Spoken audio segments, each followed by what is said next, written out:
Hey guys, I just thought I'd take you through the process of drawing up your product and looking at sort of how it doesn't actually have to be all that complicated or difficult for you to do in Fusion.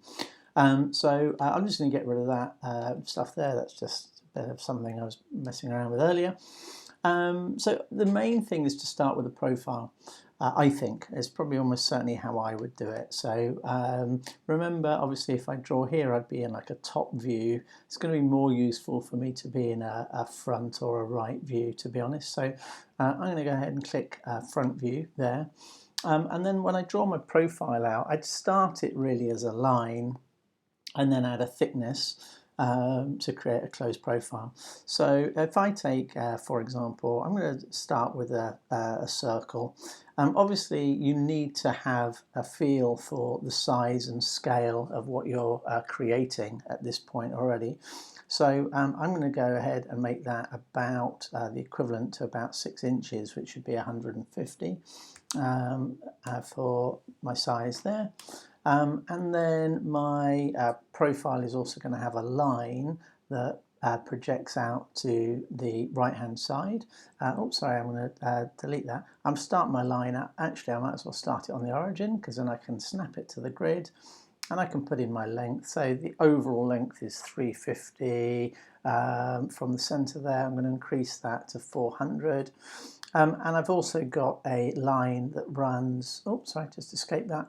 I've got a line that runs down in this direction as well. And then the overall profile, when I trim away my pieces, what I'm going to have is something. I'm going to take that piece away, take that piece away, take that piece away. And then I want to create some thickness to that. So I've got a line, the curved piece, and the line. I don't know actually if that's particularly going to work that well, but I'm going to go ahead and put it in. These curves are very tight at the moment, so what you really want to do is to put a fillet there to soften that up. So I'm going to go and put in, say, a 30mm fillet, something like that. And I'm going to do the same on this one. So I'll choose the fillet tool and click between those two and make that 30 as well. Now I'm in with a slightly higher chance of being able to create that curve. Okay. Now at the moment it's only got a single line thickness, which is not going to be very good or very helpful for us. So I need to offset that thickness. What you might want to do at this point, it's really worthwhile just keeping track of your sketch palette and maybe hiding some of these things from view or toggling them off for the time being, just so the whole thing is a little bit clearer and a little bit easier to see.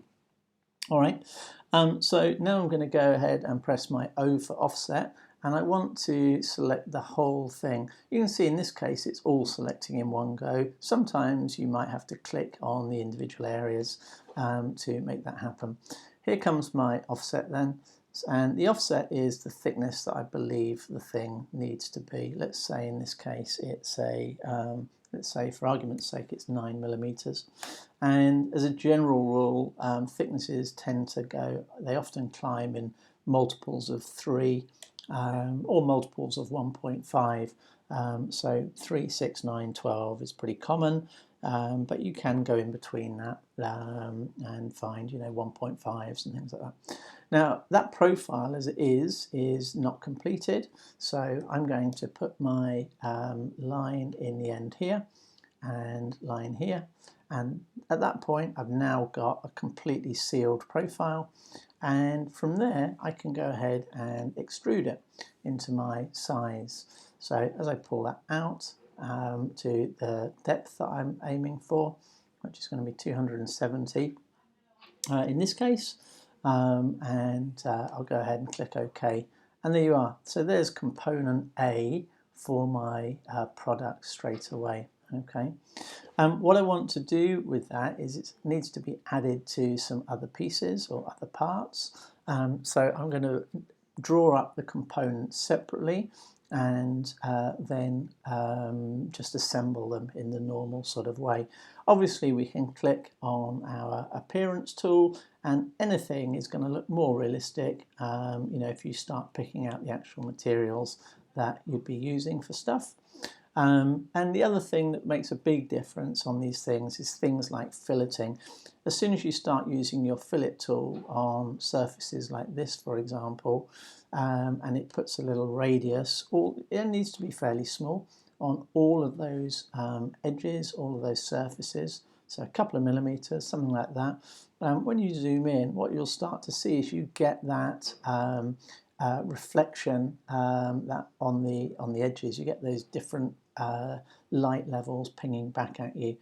So that's sort of always worth doing as well. Plus, of course, you know, if it was an actual, you're modelling a product here, it would be highly unusual to leave the edges all completely square. You might not want a large radius because you know, on contemporary modern design, things like radiuses are kept quite small, but they are kept very consistent. And generally, you know, a much larger curve starts to look a little bit, gives us a sort of different aesthetic. Looks a little bit more traditional or old-fashioned, if you like. So I'm just going to go ahead and put a radius on those as well. The only place I'm going to put a slightly bigger radius will be on the ends. So I'm going to press my fillet tool and select that line there, that one there, and come across. And if you can, obviously it sort of makes sense to try and do them all in one go. And another one there. But that I'm going to make a little bit more substantial, so I set that to 5 or maybe even 10 millimeters. And there you go, there's my component number 1. All right, so I'd go ahead and get that saved up as it is. You can see just putting those radiuses on, you get the little bit of light and effect around that, particularly if you go into the render tool. Now, some of you have used that before, some of you maybe not. So let's just save that up, check where I'm putting it, so put it in the right location. So here's our folder, semester 2, DP, 11DP201, but I don't have an actual example down there, although some of you guys do. I'm just going to put this in and give it a logical file name, Mr. Wilson, go with the flow 1 or something, yeah. Go with, sorry, best not to put in things, go with the flow number 1 or component number 1, get it saved, and there you are. Now, it's often worth saving it before you actually finish, because of course if you work on something for 20 minutes without saving and you do have a problem with your laptop, it's not much fun to lose stuff. What I want to do is just to put a hole in that and think about how I'm going to locate that to my stand piece, okay, my piece that's going to support it. So to do that, I'm going to draw on this surface. Now, if it's a flat surface, you can draw on it relatively easily. You can simply choose for example, a rectangle tool, click on that surface. You can see as I move the mouse onto it, it goes sort of white, grey, whatever colour you want. So that's distinct from drawing it on one of our work planes, front top, or side or whatever. That's going to draw straight onto that surface. You can obviously, so I'm going to create a slot for this to connect to my other pieces. So we know that the width of that is 270, so that's an important measurement to bear in mind. And to keep things simple, all I'm going to do, I'm going to take a rectangle, a center rectangle tool, rather than a 2-point or a 3-point. I'm going to take a center rectangle. I'm going to find the middle of that by picking up my blue triangle, and then I'm going to come across, there it is, on that blue dotted line, and I want it more or less, central to what I've got here. I'm not going to mess around, I don't think, in this particular instance with the precise measurement, but I know that I know what I want the width of those things to be. So for the first one, I'm going to put it in as 90 millimeters, because 90 would be a third of, oops, sorry, it's going in the wrong place. Let's put that to 9, because I know what the width of that is going to be 9, the same as the rest of it. And the other one I want to be 90, because 90 is a third of 270, of course. So if I click OK there, I can then extrude that out. Always easiest to extrude if you can see it in a sort of three-dimensional way. And because I want that to be a hole, I don't want it to be a projection coming down this way, all right? I want it to be a hole or a cut, all right? It doesn't really matter how long I make the cut as long as it's more than 9mm, which is the material thickness. So there you go. Now what I've got is a neat little slot in there, which I'm going to use to help assemble my product. So I'm going to go ahead and save that. Just click OK. I'm going to open up a new tab and start a new design on here. So I'm going to have another sketch. This is going to be my vertical connecting part. And so to do that, I'm going to put that on either a right or a front view. Let's think, what did I do the last one? I did the last one on the front view, I think, didn't I? So let's do this on the right view. And this isn't going to be much more than a rectangle. That's 270 in width by my height, which I'm going to make 250. Okay. Oops, sorry, 250, tab 270 for that. And there you go. And the only thing I need to add to that is I need to add my connecting piece where that's going to slot together with the rest of my product. So if I take a rectangle tool and choose the center rectangle, find the middle of that, and I'm going to click that and make it, the height is going to be 18. I only want 9mm, but of course half of that size is disappearing below the line, so isn't really useful to me. And the other one is 90 because I set the other one to 90. Now, of course, at that point, you could delete some of this stuff if you wanted. I'm just going to leave it. It's not really going to do any particular harm sat there. And then I'm going to find another rectangle. I'm going to make sure I've chosen the center rectangle again. And I'm more or less, well, not more or less, I'm going to exactly repeat that on the base or on the bottom piece. So that's going to be 90, and there you go. Now, at that point, obviously, you can start to extrude. Notice, of course, as you extrude, you can select entire parts of something or just individual sort of segments. I want the whole thing to be extruded, and the distance is going to be 9mm again. And I'm going to click OK. And there you go, there's our extruded piece. Okay, so again, needs to really look like the material I'm using, which is our bamboo plywood.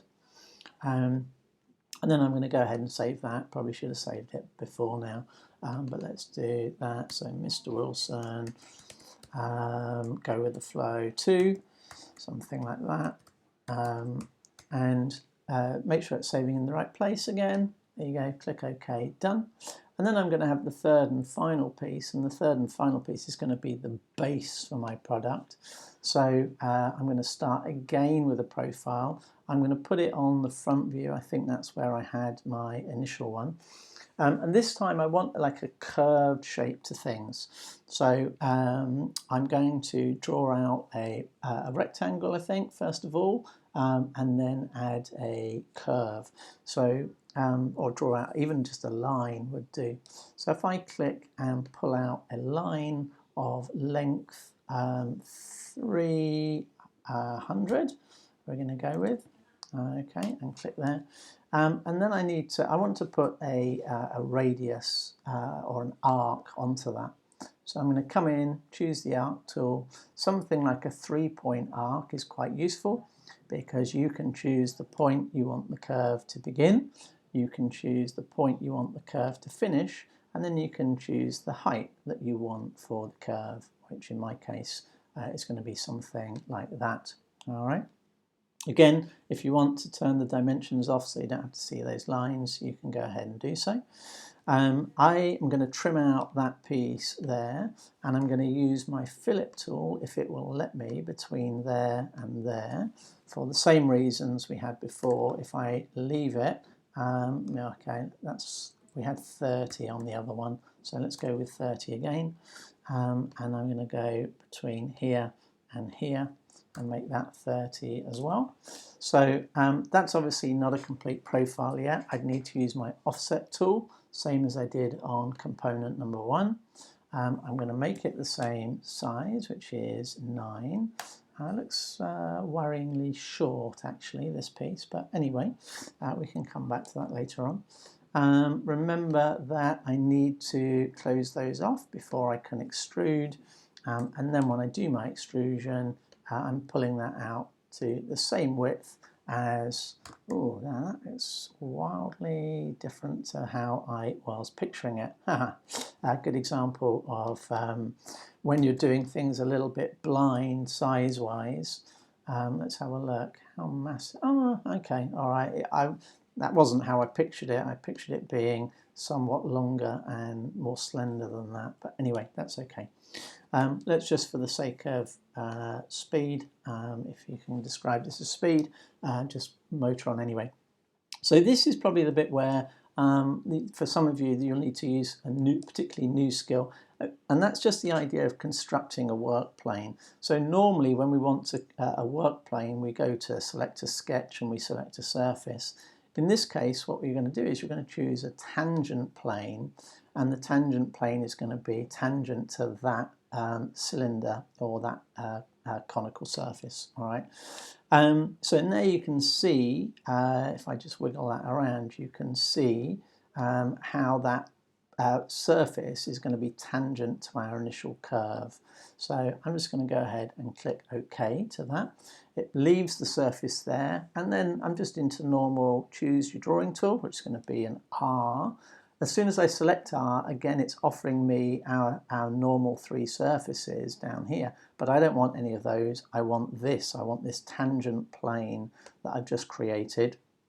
And then I go with my rectangle. I'm going to choose my center rectangle tool again, and I'm going to draw that piece out to 90 because that's what it was on the other ones, and 9 wide because that was the size of my plywood that I was using.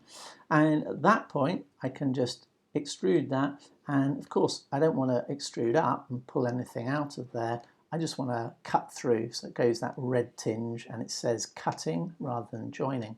So there you go. Of course I'll go around this and just do my sort of radiusing and stuff like that, but let's just pick up, we'll go with it, and I can come back and deal with that in a moment. So again, I'm going to save this as Mr. Wilson, go with the flow 3, make sure it's saved into our thing.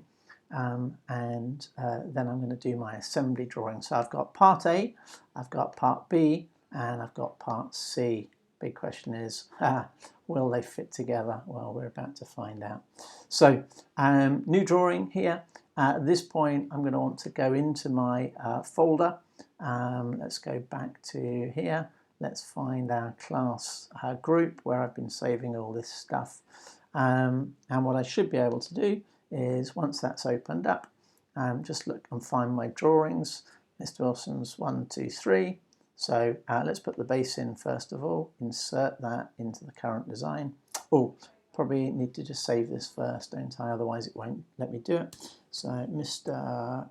Wilson, what will I call this? Go with the flow assembled or something. Yeah, go with flow assembled and click OK. And once that's saved, it's obviously going to appear here as a blank initially. And I'm going to right click and insert that to the current design. So I'll drop that in. Then I'm going to right click on the second piece and drop that in. So as soon as it does that, I can just click OK. I don't need to move it at this point. And I'm going to right click and insert that. Hopefully that's going to orientate the right way around. So yeah, it does. So if not, obviously you just rotate it 90 degrees. But that seems to be, well, that is the right way. There's no seam about it. That's the right way around. Remember, don't sort of manually drag it into the place. You want to use the join commands for things. Okay, it's far more accurate. So you could, for example, I mean, you know, use whatever. There's various ways of doing this, and you sort of you find what works for you, you know, and that's absolutely fine. So what I'm going to do is I'm just going to select that edge there, because I'm sort of thinking, okay, where do I want that edge to end up? Well, I want that edge to end up on the underside of that effectively. If I just come in and zoom in here, I want it ending up on that bit there. So if I press and hold my shift key and then select that and press my J, it should just wiggle into place. Looking at it, I'm not sure if that has. Let's have a look if that's a complete success. Let's turn around to our home view. Oh yeah, that's right. And it's fitted together. Okay. What I'm then going to do, same thing, of course. These, incidentally, you can hide these at any time. You can right click and I think hide it here, or maybe not. Yes, there you go, that's hidden it. Or you can go down to your display settings, or you can go to your bar here. So there's various ways. Often, particularly if you're doing your render view, you don't really want to see that stuff. Let's drop the third and final piece in and see if we've got that orientated. So you can see I just gave it, when I was doing it, I was just sort of trying to think which way round are these going to appear. It's not the end of the world if they appear the wrong way round. You can obviously rotate them, but it is kind of helpful if they come at you the right way. So for this one, it's a good thing to think about here is just the ability to toggle things on and off from view. So if, for example, I want that line to appear on the top of things, I can select that, turn this back on, press and hold my shift and say I want that. Actually I'm going to do it the other way around because I want this one to move to the other. So I'm going to select that. Then I'm going to hide it and select that one. So now you can see they've both gone blue, and turn that back on, press my J key, and hopefully that's just going to pop down into position like so. Click OK, and there you go. So there's my completed product. And at that point, what I'm now going to be able to do is obviously do my rendering. I can hide things like this. I can create my working drawings with the dimensions and all of that stuff. Okay, so I can put in my individual views, front view, side view, plan views, and so on. Okay, so what's going on there, I wonder? I maybe have a mistake. Something doesn't look right, does it? Why is that piece looking... well, you don't need to worry about that. I'll have a little investigate and see where I've made a mistake. But there you go. So it's the 3 components saved individually and then assemble them. And as I say, the only thing really that I've thought about there is the sizes of these elements so that they actually do connect, and that business of creating the tangent plane. Okay. So I'll just go ahead and save that. And of course, if I now want to go back, if I have made a mistake down here with the size of this, looks like this is just a little bit too wide, doesn't it? Obviously, I go back to the individual drawing for that, make the change that I need to make, and then I can save it and just update in this assembled one. Remember when we get the little yellow update symbol at the top. Okay. So that's just a fairly quick whiz through. As you can see, it takes a few minutes, but it doesn't take forever at all. Okay.